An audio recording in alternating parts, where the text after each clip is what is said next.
ही गोष्टीचा आनंद आहे की देशाचे प्रधानमंत्री माननीय नरेंद्र मोदीजी, खरं म्हणजे प्रधानमंत्र्यांना कुठली जात नसते, ते कुठल्या एका समाजाचे नसतात, पण हाही विलक्षण योगायोग आहे की आज गेले 11 वर्ष या देशाचं नेतृत्व करणारे प्रधानमंत्री हेही ओबीसी आहेत आणि या देशाला जगातली चौथी सर्वात मोठी अर्थव्यवस्था बनवून दाखवण्याचं कार्य या ओबीसी प्रधानमंत्र्यांनीच करून दाखवलेलं आहे।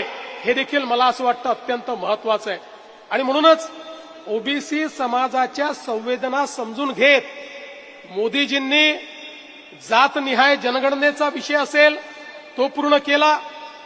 इतके वर्ष आमच्या ओबीसी आयोगाला संविधानातच स्थान नव्हतं, त्याला संवैधानिक करून सगळे संवैधानिक अधिकार प्रदान करण्याचं काम हे मोदीजींनी केलं।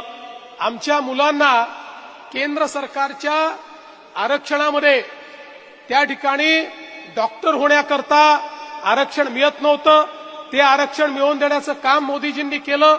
वेगवेगळ्या ठिकाणचे 7 असे महत्वाचे निर्णय आहेत की जे मोदीजींनी या ठिकाणी घेतले आणि त्यामुळे आपल्या राष्ट्रीय स्तरावर ओबीसीचा बोलबाला झालेला आपल्याला पाहायला मिळाला। आणि एवढंच नाही तर स्वातंत्र्य उत्तर काळामध्ये सर्वाधिक ओबीसी मंत्री असलेलं मंत्रिमंडळ हे मोदीजींनी स्थापन केलं आणि पूर्ण देशातल्या ओबीसी समाजाला आपल्या मंत्रिमंडळामध्ये स्थान देण्याचं काम त्यांनी केलं। आणि म्हणून मला या निमित्ताने हेच सांगायचं आहे की या समाजाच्या प्रती आमचं कमिटमेंट आहे।